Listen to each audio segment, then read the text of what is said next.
ఏపీలో రాజకీయం ఆసక్తికరంగా మారుతోంది. అటు కూటమి పార్టీలు రాజకీయంగా తమ పట్టు పెంచుకునే ప్రయత్నం చేస్తున్నాయి. ఇదే సమయంలో కూటమి ప్రభుత్వం లక్ష్యంగా మాజీ సీఎం జగన్ పోరుబాట పట్టారు. ఇప్పటికే మెడికల్ కాలేజీలను పీపీపీ విధానంలో నిర్మాణం వ్యతిరేకిస్తూ నిరసనలకు పిలుపునిచ్చారు. ఈ నెల 28న ధర్నాలకు నిర్ణయించారు. తాజాగా మరో పోరుబాటకు జగన్ సిద్ధమయ్యారు.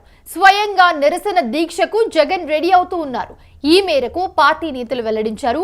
బల్క్ డ్రగ్ పార్కు వ్యతిరేకంగా ప్రత్యక్ష పోరాటం చేయనున్నారు.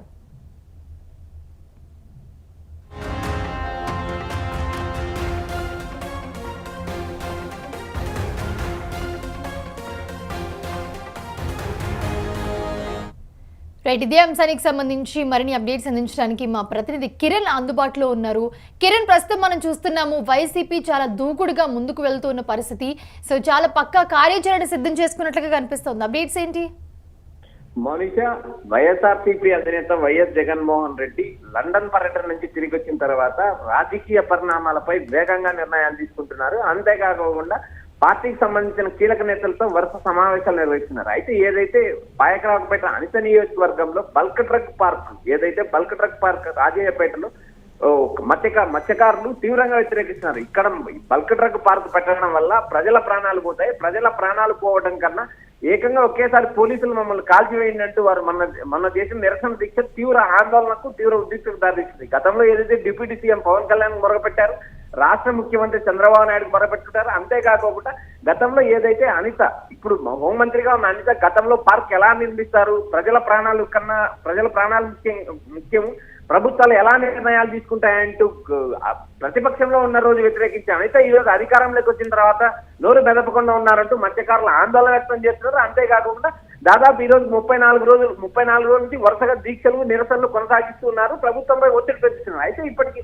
ప్రభుత్వం పార్కును రద్దు చేస్తామని కానీ పార్కు నిర్మాణం తాత్కాలికంగా ఆపుతామని కానీ ఎలాంటి ప్రకటన చేయలేదు. అయితే ఈ వ్యవహారం పైన నిన్న వైఎస్ఆర్సీపీ నేతలు రాజయ్యపేట సందర్శించారు. అంతేకాకుండా మత్స్యకారులకు భరోసా ఇచ్చారు. బొత్స సత్యనారాయణ ముందు ఏదైతే మత్స్యకార మహిళలు తీవ్రంగా కన్నీటి పరిమితమయ్యారు, ఆవేదన చెందారు. గతంలో జగన్మోహన్ రెడ్డి ఉన్నప్పుడు ఒక నిర్ణయం ఒక ప్రజలకు వ్యతిరేకంగా నిర్ణయం తీసుకునే పరిస్థితిలో ప్రజలతో మత్స్యకారులతో సమావేశాలు నిర్వహించారు. అలాంటి పరిస్థితి లేకుండా ఏకంగా ప్రభుత్వం నిర్ణయం తీసుకొని మత్స్యకారుల గొంతు మీద కత్తి పెట్టిందంటూ మహిళలు ఆందోళన వ్యక్తం చేయడం కూడా జరిగింది. అయితే నిన్న వైఎస్ఆర్సీపీ నేతలు సందర్శించడానికి ప్రధాన కారణం మేము పరిశ్రమలకు వ్యతిరేకం కాదు, ప్రజల ప్రాణాలతో చెలగాటమాడే పరిశ్రమకు వ్యతిరేకం అంటూ బొత్స సత్యనారాయణ, గుడివాడ అమర్నాథ్, కన్నబాబు లాంటి నేతలు నిన్న ప్రకటించడం జరిగింది. ఈ అన్నిటి వ్యవహారాలపైన రేపు నెల 1-2 తేదీలో వైసీపీ అధినేత Jaganmohan Reddy bulk drug park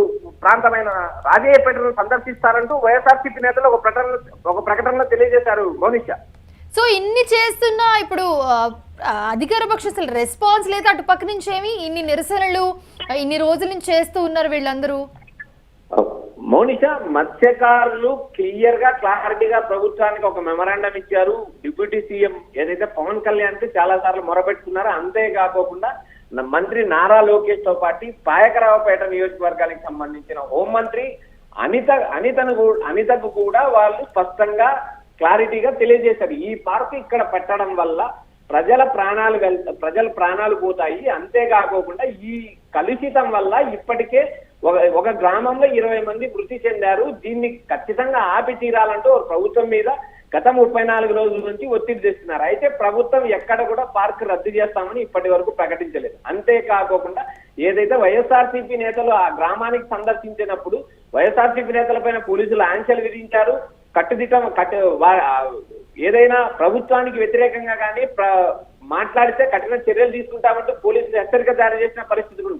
ఇవన్నీ పరిణామాలు తీసుకున్న తర్వాత వైసీపీ అధినేత జగన్మోహన్ రెడ్డి వస్తే గానీ అక్కడ సమస్య పరిష్కారం అయ్యే పరిస్థితి కనపడదు అంటూ వైఎస్ఆర్సీపీ నేతలు వైసీపీ అధినేత జగన్మోహన్ రెడ్డికి విన్నవించారు. అంతేకాకుండా జగన్మోహన్ రెడ్డి పర్యటన కూడా త్వరలో ఖరారవుతుంది. 1-2 తేదీల్లో ఆయన పర్యటించే అవకాశాలు ఉన్నాయి. అంతేకాకుండా అక్కడ నుంచి ఆయన నిరసన దీక్ష చేస్తారు, అక్కడే దీక్షకు కూడా కూర్చుంటారంటూ ఆయన వైఎస్ఆర్సీపీ నేతలకు చెప్పడం జరిగింది. ఏదైతే ప్రజల ఆకాంక్షలకు వ్యతిరేకంగా ప్రభుత్వం పనిచేస్తే ఖచ్చితంగా నేను అక్కడ నిరసనలు, ధర్నాలను, ఆందోళనలో పాల్గొంటాను, నేను అక్కడే కూర్చుంటాను ఆయన గతంలో కూడా తెలియజేయడం జరిగింది. ఏదైతే మనం పీపీపీ మోడల్ ప్రభుత్వ ప్రైవేట్ మెడికల్ కాలేజీల అంశంలో కూడా ప్రభుత్వ కాలేజీలను ప్రైవేట్ పరం చేయడం పైన కూడా ఆయన ఆందోళన వ్యక్తం చేశారు. అంతేకాకుండా వాటిపైన తీవ్రంగా నిరసన వ్యక్తం చేస్తున్నారు. ఆ కార్యక్రమం ఒకవైపు వైసీపీ నిర్వహిస్తుంది. ఇప్పుడు ప్రధానంగా నేడు జరిగే సమస్యల పైన కూడా ఆయన క్లారిటీ ఇవ్వబోతున్నారు. ఈ రోజు ఉదయం 11 గంటలకు ఆయన ప్రెస్ మీట్ కూడా పెడుతున్నారు. ఓవరాల్ గా ఏదైతే రాజయ్యపేటకు సంబంధించిన మత్స్యకారులకు వైఎస్ఆర్సీపీ ఖచ్చితంగా అండగా ఉంటుంది, మత్స్యకారులకు భరోసా ఉంటుంది, మత్స్యకారుల తరఫున పోరాటం చేస్తామంటూ ఏదైతే వైఎస్ఆర్సీపీ నేతలు ప్రకటించారో ఆ దిశగా కార్యాచరణ సిద్ధమవుతుంది.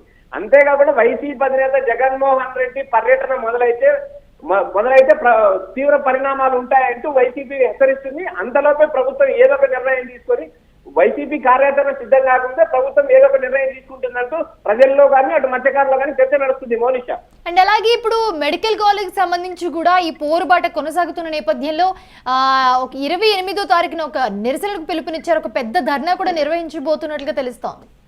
మౌనిషా, వైసీపీ అధినేత జగన్మోహన్ రెడ్డి గత 16 నెలల కాలం నుంచి ఆయన ఏ రోజు ధర్నాల్లో కానీ నిరసనలో కానీ పాల్గొన్న పరిస్థితి కనపడలేదు. అనకాపల్లి నియోజకవర్గంలో సంబంధించిన మెడికల్ కాలేజ్ వ్యవహారంలో ఏదైతే స్పీకర్ అయ్యన్న పాత్రుడు సవాల్ విసిరారో ఆ సవాలు మాజీ ముఖ్యమంత్రి స్వీకరించారు. అంతేకాకుండా మెడికల్ కాలేజీని సందర్శించారు. అక్కడ నుంచి ఆయన పోరుబాట మొదలు పెట్టారు. మెడికల్ కాలేజీకి పర్మిషన్ తెచ్చాను, జీవో నెంబర్ 209 అంటే ఆయన జీవో పేపర్ చూపించారు. అంతేకాకుండా ఇక్కడ మెడికల్ కాలేజ్ నిర్మాణంలో ఉంది, ఈ నిర్మాణాన్ని చూడండి అంటూ ఆయన మెడికల్ కాలేజ్ ముందే ప్రెస్ మీట్ నిర్వహించారు. ఇది ఆంధ్రప్రదేశ్ రాష్ట్ర ప్రజలందరూ చూశారు. అంతేకాకుండా ఈ రోజు ఏదైతే బల్క్ డ్రగ్ పార్క్ సంబంధించిన వ్యవహారంలో కూడా ఆయన సూటిగా నేరుగా స్పందిస్తున్నారు. అంతేకాకుండా నేను అక్కడే నిరసన కూర్చుంటాను, ధర్నా కూర్చుంటాను, నా పోరుబాటు అక్కడి నుంచే మొదలవుతుంది అంటూ వైఎస్ఆర్సీపీ నేతలకు కూడా ఆయన సందేశం ఇచ్చారు. అంతేకాకుండా ఈ నెల 28వ తేదీ ఏదైతే మెడికల్ కాలేజీల ప్రైవేటీకరణ పైన కోటి సంతకాల సేకరణ రచ్చబండ వ్యవహారాలు అన్ని వైఎస్ఆర్సీపీ కార్యక్రమాలు కంటిన్యూగా కొనసాగిస్తుంది. ఈ నెల 28వ తేదీన భారీగా నిరసన కార్యక్రమానికి పిలిపించారు. భారీ ధర్నా జరిగే అవకాశాలు కూడా ఉన్నాయి. దానికి ఒక 28వ తేదీ మెడికల్ కాలేజీల ప్రైవేటీకరణ అంశం పైన కాంట్రాక్టర్లు వైసీపీ అధినేత జగన్మోహన్ రెడ్డి నేరుగా హెచ్చరిస్తున్నారు. అంతేకాకుండా ఆయన గతంలో హెచ్చరించారు, మేము తిరిగి అధికారంలోకి వచ్చిన తర్వాత ఏదైతే పీపీపీ మోడల్లో కాలేజీలు ప్రైవేట్ పరం చేశారో ఆ కాలేజీలు మొత్తం 10 కాలేజీలకు స్వాధీనం చేసుకుంటారంటూ ఆయన హెచ్చరిక జారీ చేసే అవకాశాలు ఎక్కువ కనిపిస్తున్నాయి. Mounisha, right, thanks for the updates. Kiran, చూస్తున్నాం అనకాపల్లి జిల్లా నక్కపల్లి మండలం రాజయ్యపేటలో బల్క్ డ్రగ్ పార్కుకు వ్యతిరేకంగా నిరసనలు అయితే కొనసాగుతున్నాయి. బల్క్ డ్రగ్ పార్క్ వద్దు అంటూ రాజయ్యపేట ముద్దు అంటూ కూడా ఈ నినాదంతో గత నెల రోజులుగా పోరాటం ముందుకెళ్తోంది. పోరాటం చేస్తున్నారు మత్స్యకారులు. వీళ్ళందరికీ కూడా వైసీపీ మద్దతుగా నిలుస్తోంది.